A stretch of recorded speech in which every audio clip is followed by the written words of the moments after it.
the desert sun baked land of northern Mexico, where whispers of fortune carried on the wind like ghosts of the past, in the dusty streets of Monterey. Sometime in the late 1800s, a daring robbery shook the city to its core. The bank vault was breached. Rawhide bags stuffed with $90,000 in Mexican dollars vanished into the night. And this was no ordinary theft, no small crime of desperation. What disappeared that day was more than gold.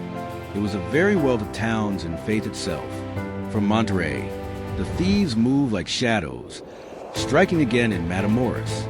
There, in a sacred church, holy icons of immense value were stolen.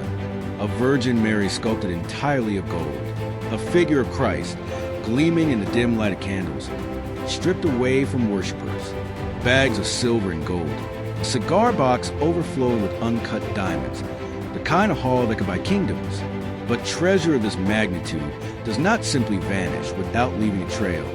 The thieves were clever men, smugglers by trade, men who had ridden across frontiers and deserts with contraband hidden in wagons and trains.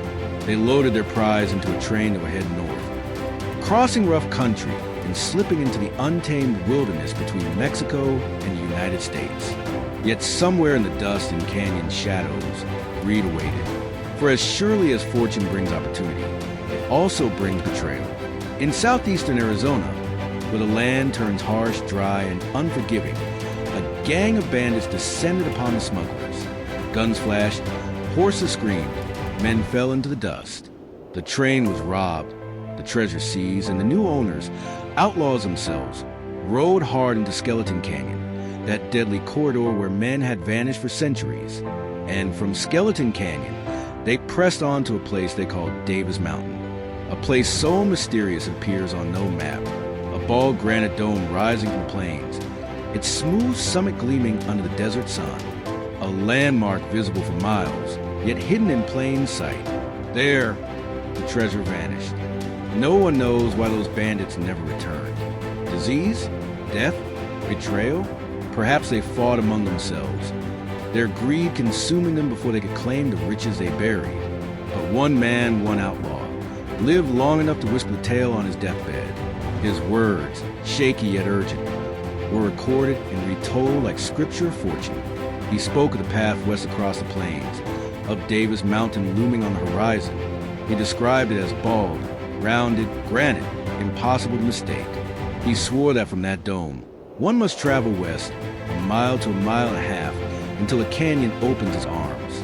There the east wall rises wooded, thick with cover, while the west wall stands sheer, rock-hard and forbidding. A creek cuts through, tumbling over a ledge into a small cataract just 10 feet high, a ribbon of life in the desert. At the west end, silver spring bubbles, pure water flowing where the land itself seems barren. And beside that spring stands a juniper tree, taller than all around it, a sentinel of the canyon. Beneath its shade, the outlaws dug a grave, a man's final resting place, marked with slabs of stone, hiding more than death beneath the soil. At its head, a tin can of gold, $500 in coin, buried like a signpost of the next seeker. But the trail did not end there. Go up the canyon, the dying man muttered, past Silver Spring, south toward Gum Spring. Between the two, where scattered bushes cling to the land, lies the wreck of a burned wagon. Look there, on the west side of the canyon, near a shallow cove. And in that cove, he claimed, a marker stands, a stone 3 feet high, square in shape 1 foot thick. On its east face, 2 crosses carved, simple yet eternal. Face Davis Mountain, he whispered. Walk 20 paces. There lies the treasure. With those words, the outlaw died, taking the rest of the story with him into silence. Since then, treasure hunters have scoured Arizona, searching for Davis Mountain. But here lies the cruelest twist. No such mountain exists on any official map. It is a name known only to those outlaws, a code, perhaps, or a secret landmark forgotten by time. Some believe Davis Mountain, maybe a local nickname, a granite dome hidden somewhere in Cochise County, near the wild lands where Skeleton Canyon cuts across the border. Others think it was erased deliberately, a false name given to mislead, or a landmark destroyed by erosion, earthquake, or time. What is known is that countless seekers have ridden across the Arizona plains, eyes scanning the horizon for a bald granite dome, rounded and gleaming. They have followed rivers, mapped canyons, measured distances by hoof and by foot, desperate to match the outlaw's dying words. And always, the trail grows cold. For what is Davis Mountain? A trick of light? A forgotten rancher's name? Or does it still stand, silent and unmarked, waiting for the one pair of eyes that will recognize at last? Like a ghost, it lingers in imagination, a phantom of stone and myth, drawing fortune seekers across the wilderness. Skeleton Canyon is no ordinary place. Long before the treasure of Davis Mountain was whispered, it was already infamous. A narrow gorge cutting between Arizona and Mexico, it was a corridor of death. Ambushes were frequent. Massacres occurred here, and more than one group of travelers vanished into its shadows, never to emerge. In 1881, not long before the treasure tale, Skeleton Canyon was the site of a brutal slaughter. Mexican smugglers, weighed down with silver, were attacked by bandits. The canyon floor was littered with bodies, the silver stolen, blood soaking into the dust. Local legends say the spirits of those killed never left. Is it any wonder, then, that the bandits who buried their loot in Davis Mountain never returned? Did Skeleton Canyon claim them, as it had claimed so many before? Did greed turn their guns on one another? Their bones left to bleach in the desert sun? Whatever the reason, their treasure lay undisturbed, perhaps cursed, perhaps protected, or perhaps simply forgotten. Yet stories persisted. Ranchers spoke of strangers riding through at night. Prospectors swore they'd found stone markers, strange crosses cut into rocks. But no one, no matter how many days they spent beneath the Arizona sun, ever came home with the gold. And so Skeleton Canyon became tied forever to the mystery of Davis Mountain, one a path of death, the other a phantom landmark. Together, they guard the loot of a lifetime. Listen closely, for the outlaw's confession is not merely a story. It is a map written in words, etched into memory. A bald granite dome, a canyon with a creek, silver spring, gum spring, a burned wagon, a grave, a stone marker with crosses.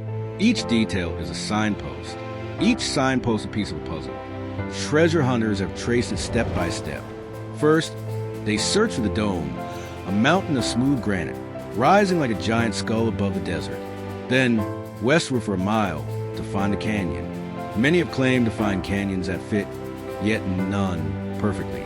Some have found small waterfalls, other springs that could match Silver Spring. A burned wagon has been rumored, charred with hidden in the dust, though skeptics dismiss such tales. And always, they seek the stone marker, 3 feet high, 1 foot thick, with twin crosses on its eastern face. 20 paces from that, facing Davis Mountain, the outlaw swore lies the treasure. But imagine this. Decades, perhaps more than a century, has passed. Springs shift their courses. Trees fall. Wagons rot to ash. Graves are swallowed by earth. Stones crumble, markings fade. What was once clear may now be hidden beneath brush and rockfall. The land itself has conspired to guard the treasure. And still, the instructions echo in the minds of those who dream of riches. To this day, the lost treasure of Davis Mountain remains one of the Southwest's greatest mysteries. Somewhere out there, perhaps buried beneath a juniper, perhaps near a stone marked with crosses, perhaps long ago washed away, lies a fortune unlike any other. Think of it. 93 bars of pure gold, diamonds spilling from the box, icons of Christ and the Virgin cast from solid gold. Wealth beyond imagination, stolen, restolen, hidden, and then forgotten. But is it still there? Some believe the treasure was found secretly long ago, hauled away in silence, its legend left behind only as bait for dreamers. Others say it is buried so deeply, so cleverly, that no man has yet had the luck or persistence to find it.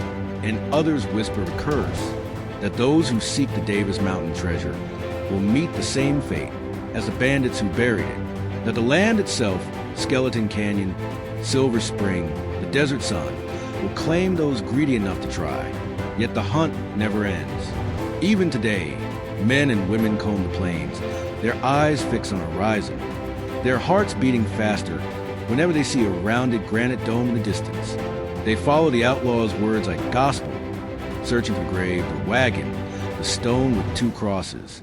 Somewhere out there, perhaps just 20 paces from where I might stand, lies the fortune of Davis Mountain.